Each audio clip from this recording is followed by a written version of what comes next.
So today on the rural project we're going to be setting up and testing the Aussie Pumps FireChief. Now this thing comes very highly rated in Australia. Got to say, you don't see any complaints on the internet when you look at the reviews.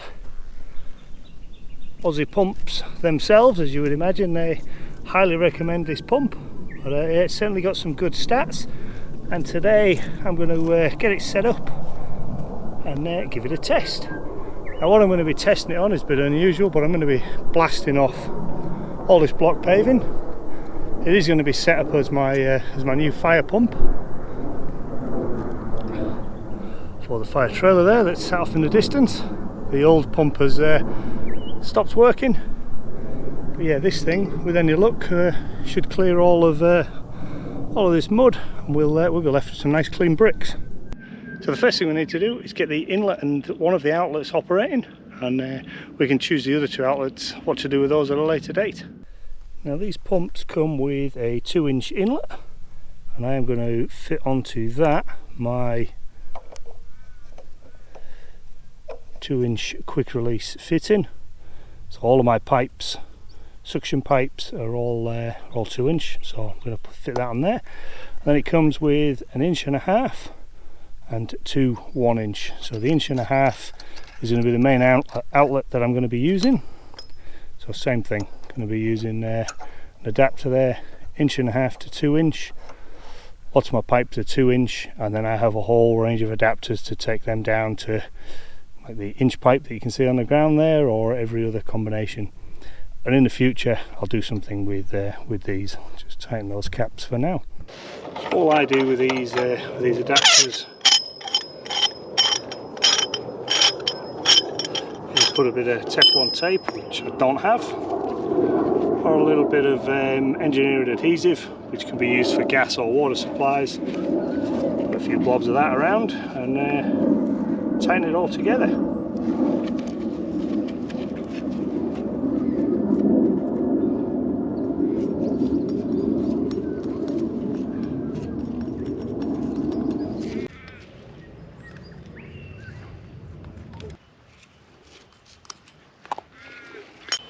So simply put these together. You can feel that once you get so far down, you can actually feel the liquid start to feed into the threads. I'll put a little bit more on this.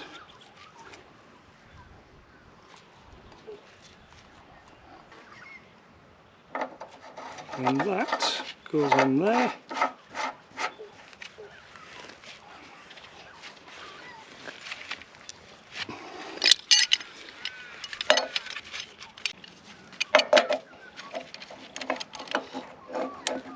And just give this a nip up, and as you tighten one, the little assembly actually tightens up together.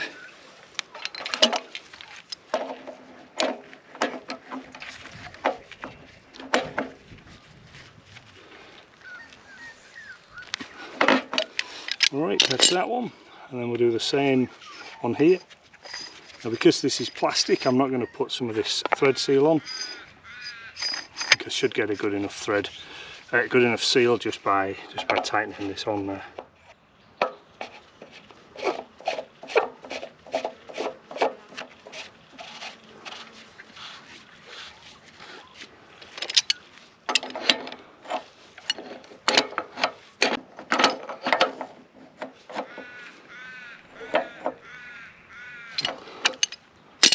Right, that is all now nice and tight. Now what I have done in the past is I've had shut-off valves on my pumps. If you have a look at the videos, and I'll stick the links in, that's proved pretty useful, but I'm not going to bother this time. Each of the hoses that I connect on here have a shut-off on the end, so I'm going to try this one without those shut-off valves, see how it goes. If in the future we have a problem, I can easily add them. Right, I think without any more messing around, we need to get this connected to a water supply and get it tested, because I can't wait to see how powerful it is. So as I said, I've got a whole heap of adapters in the shed. They're all been made up over the years to accommodate the different hoses that I've got and the different circumstances. So what I've got today, got a 2-inch flex hose, which is going to be my suction hose. That's a bit unusual, but it is going to be under pressure because the water tanks are about 10 meters higher than me, and so this should be fine under pressure from those tanks to supply enough fluid. As you can see, it's got a Stores fitting on the end, so I have a 2-inch female quick release to a Stores fitting, which can sort that out. And then my 19mm fire hose has got a couple of adapters on the end, again to a 2-inch female quick release, which fits on like that. So let's get this thing hooked up properly, everything snugged home nice and tight. We'll go turn the water supply on, and then we'll give this thing a test and see how it goes. Okay, so this is the arrangement. As you can see, there's a fair bit of pressure on there, and that's just gravity pressure. Pretty happy with that. Yeah, we do have a couple of small leaks in here, and I'm sure once I put this under pressure they'll be spraying out some small jets of water, but that's all right. I'm a little bit too excited to get this thing tested now and give it a test and a blast. So let's get this thing fired up and see what sort of pressure we have at the nozzle.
well.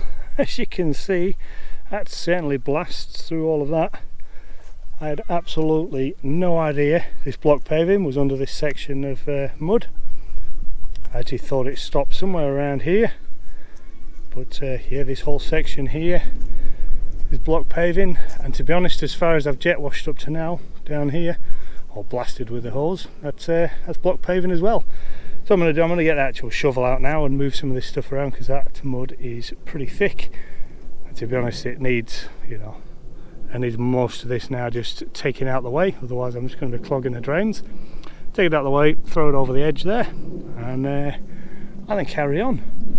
But I'm absolutely amazed. You know, this little mighty fire pump, small in size, got plenty of punch to it. Obviously it would be a little bit better as well if it didn't have those tiny leaks, but that's only a tiny amount of water that's coming out there. It's not too bad at all. Right, let's get the shovel and the rakes going. Let's get this area cleared up. So as you can see, the Aussie Pumps FireChief done a great job here. It's not what it's designed for, but I think you could see the power of the spray. Be interesting. I'll do some tests in the future, and yeah, we'll get an 1.5 inch hose coming off there and see what the water flow's like, and we'll also try those direct 1 inch outlets. That'll come up in future videos, and I think what I'll do is I'll do some comparisons as well. I've got a couple of other pumps, so we'll get the fire trailer hooked up, and I'll drop one pump in, then the next, and the next, and we'll see how this thing compares. But for me, it's an absolute success. I'm over the moon with it. It's very, very good, very powerful. They say it's mobile. It is. It's got a handle on it, but boy, it's a big lump to lift around. But yeah, that's the Aussie Pumps FireChief.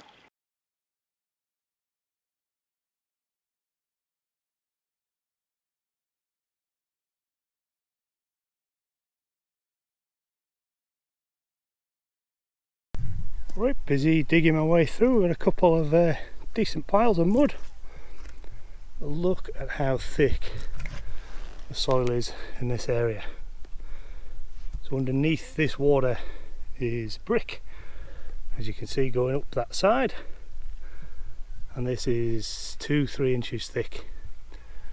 That's going to be a lot of work to get it all the way to back here, which I know for definite brickwork continues, because I've exposed it all the way down here. I think it ends at this point, which it looks like it does. I haven't washed it yet, but pretty certain it ends there. So I'm thinking we've got all of this area to remove. What I'm going to do, go grab a wheelbarrow, move some of this dirt out of the way, and then we'll start the fire pump back up again. So we've done pretty good on here, and what I decided to do was actually just take the nozzle off the end of the hose, just to give it all a rinse down, and man oh man, does this thing put out some water. So this is a 19 milli hose, and this is amazing for washdown.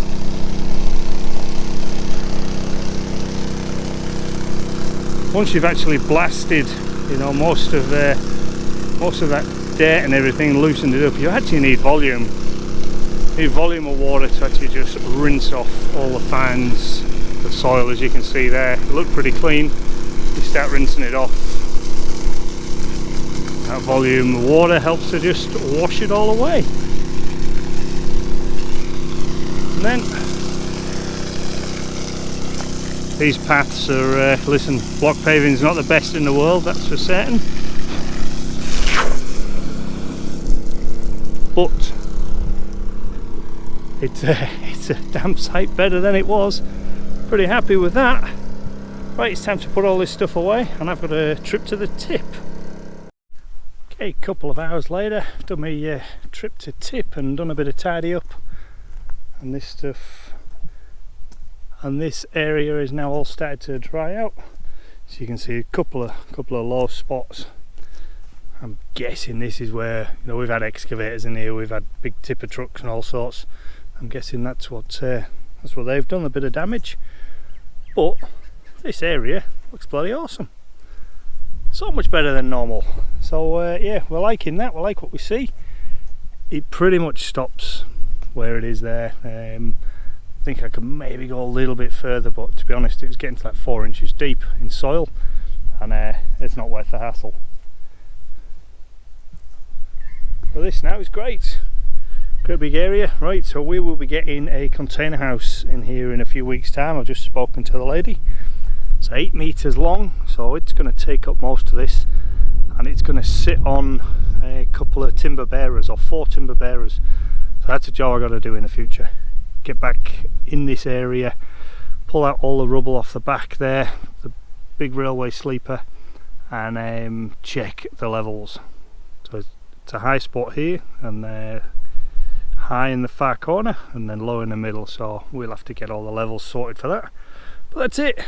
Thanks so much for watching. We'll tune in next time, and we'll see you on the rural project.